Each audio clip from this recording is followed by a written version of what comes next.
What is up, everyone? Welcome back to my YouTube channel. Today we will be reacting to It's All Over for Daniel Ricciardo. Okay, let me just do some explaining here. So if you have been on my channel for a while, you'll know that Daniel Ricciardo is my favorite F1 driver, right? On the current grid anyway. Obviously, we've had the Singapore Grand Prix and there's been no announcement yet, but there was a load of farewells during the race weekend saying goodbye to Danny Rick, and it might be his last race ever. Heartbreaking, I know.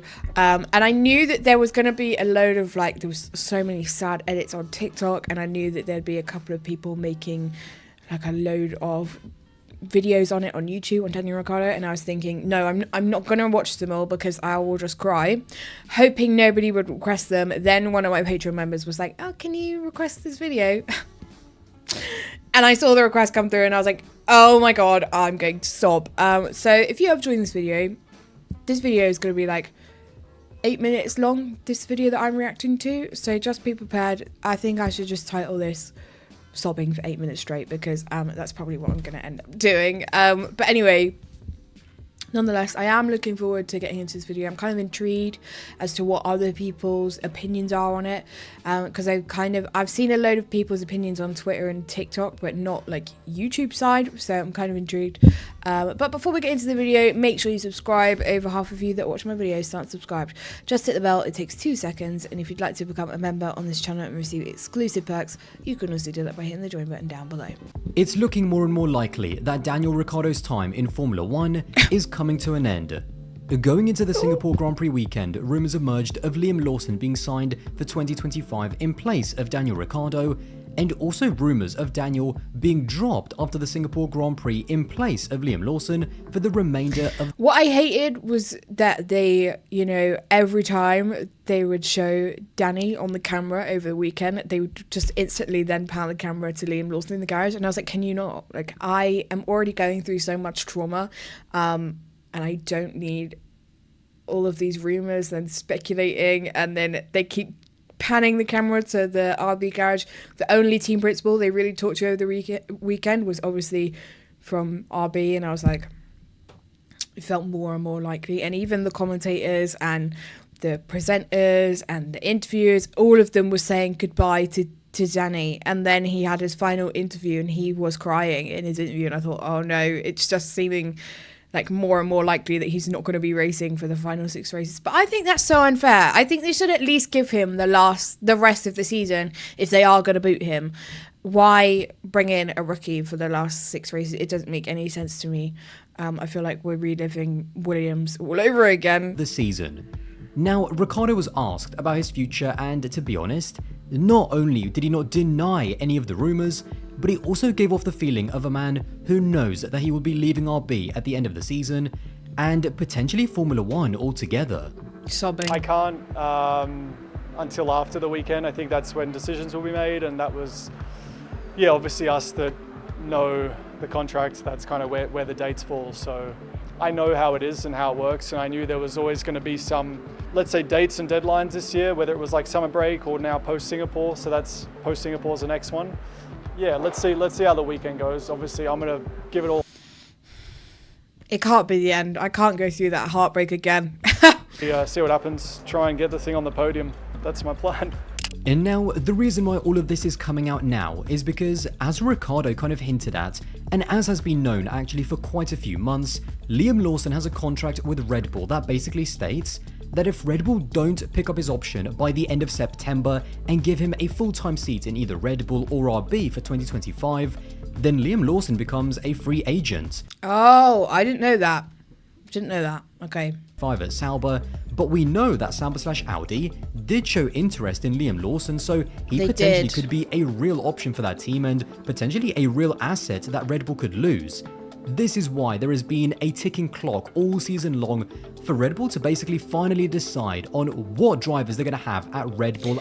I'm sorry, but we're talking about Daniel Ricciardo here, but who we really should be talking about that is wasting away a Red Bull seat is Perez. What? What? And you can argue with the wall on this one, okay? I don't hate the guy. Him and himself, don't hate him, but I just think that the second Red Bull seat could be used so much better. Like, someone else deserves that so much better. Who that is, I don't know. But what I'm trying to say is Perez is underperforming in a Red Bull. The fact that in Singapore, the rookie in Williams, Franco Colapinto, who's only been brought in because of Sargent, just jumped straight from F2, hasn't even done a full season in F2, came straight into F1.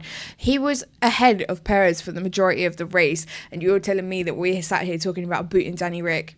I just think that some lines are a little blurred at Red Bull at the moment, and I don't really understand why they've kept Perez. I feel like that seat could go to someone else who is more deserving of that seat. Who it is, I don't know, but I just think it could be put to good use elsewhere. So the fact that we're sat here talking about Danny Rick, that takes me over the edge a little bit. When you actually stand back and look at everything, gather all the facts, doesn't make any sense to me. And RB for 2025, and who out of Perez, Ricciardo and Lawson is going to be out of Formula 1 at the end of the season? It better be Perez. 24 has been a mixed bag for Daniel Ricciardo. I think it's important to remember the context that coming into the season, the expectation was that Ricciardo was going to beat Yuki at RB, and he was going to be the one to put Perez under pressure to potentially be in that Red Bull for 2025. However, given how volatile, crazy and inconsistent this season has been for pretty much every single driver and every single team, well, apart from Sauber that is, who have just been consistently terrible from start to finish, it's basically meant that the favourite of who's going to be in that Red Bull and who's going to be in that RB for next season has kind of changed every couple of races. Yeah. At the beginning of the season, Daniel was nowhere near getting into that Red Bull. This was a period where, if we remember, Red Bull were actually dominating this championship. Oh, it feels like years ago. Whilst in RB, it was Yuki who was dominating Daniel, scoring points 6 times in the first 8 races.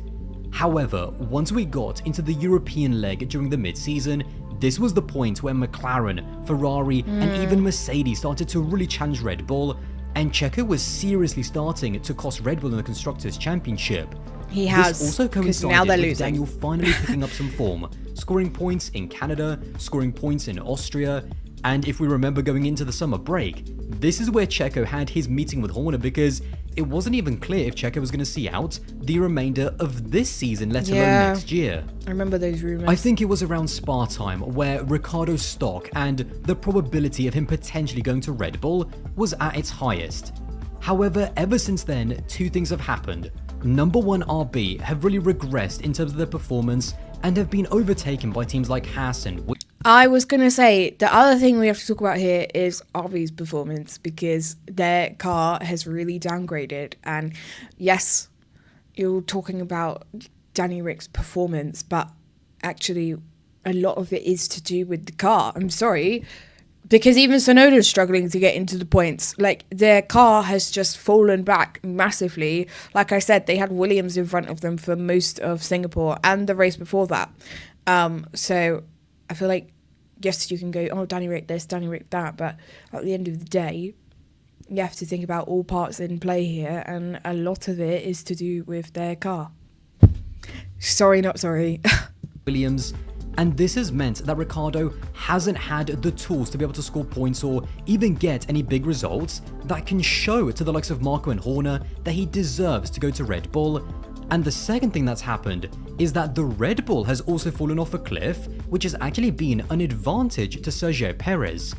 As the balance issues have got worse and worse and Max has started to really struggle, Checo has got a lot closer to Max Verstappen, and what's happened over the past couple of weeks is that the spotlight that at the end of August was completely on Sergio Perez has now shifted almost entirely onto the RB20.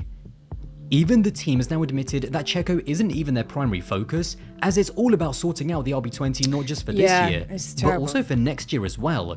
These 2 things in combination have basically meant that the team isn't looking to replace Sergio Perez because he is no longer the biggest issue of the team, and Ricciardo also hasn't shown enough in the eyes of Horner and Marco to deserve to replace Perez.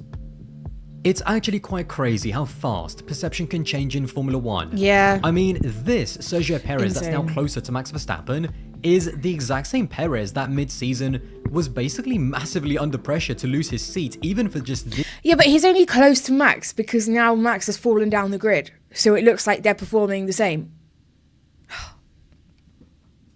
Sorry, it's really great. If you can't tell, it's really grating on me. Like, Perez is still in the same position that he has been. It's just that Max is now fallen back with him because the car is shit. So now they look like they're both doing the same level of performance, if you know what I mean. You know what I mean? This season.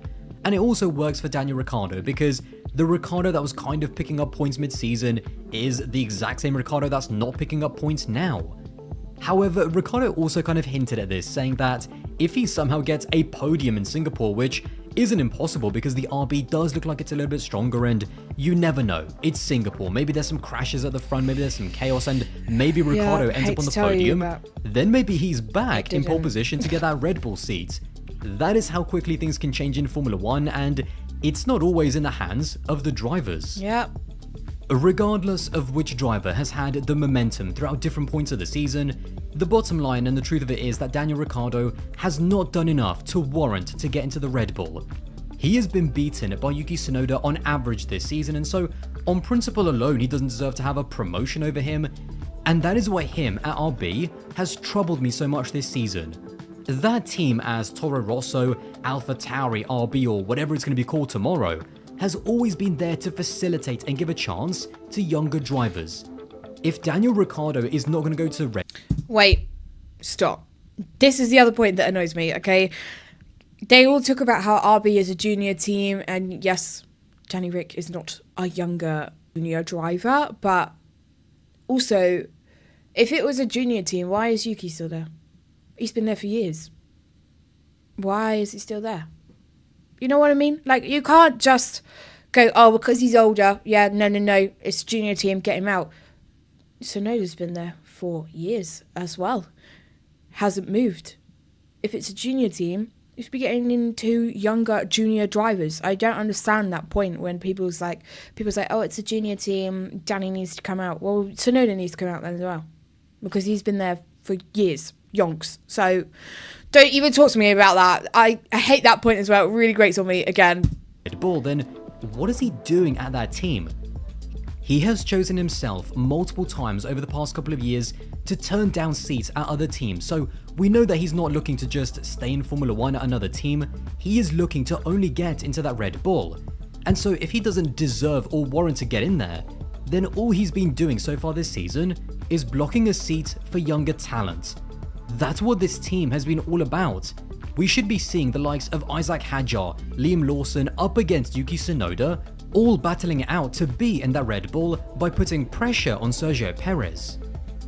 If Daniel Ricciardo had been beating Yuki Tsunoda throughout the entirety of this season, then I think he definitely would have warranted a place on the Formula 1 grid because, as I've always said, as long as you're beating your teammate regardless of the circumstances or regardless of your age, then there always means that there is at least one reason for you to be at that team. However, he isn't. He hasn't been better than Yuki Tsunoda, and thus, at the moment, as much as I do think that he is a great character for Formula 1, and as much as I do think that he will go down as a bit of a lost talent who never really in his prime got the opportunity in a championship level car to really fight for the world title, he just doesn't have a place in Formula 1 anymore. Harsh. Ow. I got chills. I thought I was going to sob through that whole video, but in actual fact, I think I should retitle the video to, like, having, like, anger issues during the whole, like, 8 minutes. Because, I mean, the person who made the video is great. He made some really good points there. And they were all, like, the points that have been talked about quite a lot. But I do disagree with a lot. I don't think it's because I'm biased because he's my favourite driver, because I haven't sat here and said he should be on the grid next year or he should be in Red Bull. I just think it's unfair that I think this video was made before Singapore, so now we've come out of Singapore and that none of us know if he's going to be in the last 6 races or not. I don't think it would be fair on him to boot him out the last, like, 6 races. Just let him have the rest of the season. That's my opinion on it. 2, I didn't know that Liam Lawson's contract was to do with how if like Red Bull or RB don't give him a seat or announce that they're giving him a seat by the end of September, then he is a free agent. I didn't know that, so that was interesting. But yeah, there was a couple points there I just thought, the whole junior team thing, that annoys me. And, you know, a lot of it is, like he said there, a lot of it is to do with the car as well. So I don't know where this is going to go. I don't know what his future is going to look like. If he's not going to be in F1, I hope he goes over to NASCAR, because I feel like he would really enjoy that. But I hope to see him in F1 for a little bit longer. I'm not ready to say goodbye to Daniel Ricciardo just yet. I can't live through that heartbreak again. Otherwise, Abu Dhabi is going to be even more depressing. If he does do the last 6 races, because then if he doesn't have a seat for next season, then we'll be saying goodbye to Daniel Ricciardo, goodbye to Carlos at Ferrari, goodbye to Lewis at Mercedes. K-Mag's probably not going to be on the grid anymore, so we'll be saying goodbye to him. Like, the whole grid is going to change next season. And yeah, if anyone is in the stream for the watch along of the Abu Dhabi race at the end of the season, I'm sorry in advance, because I'm just going to cry. That's going to be so depressing for me. But anyway, video itself, it was great. So with that being said, if you have any other videos that you'd like me to react to, drop them in the comments. I'm working my way through everybody's suggestions at the moment.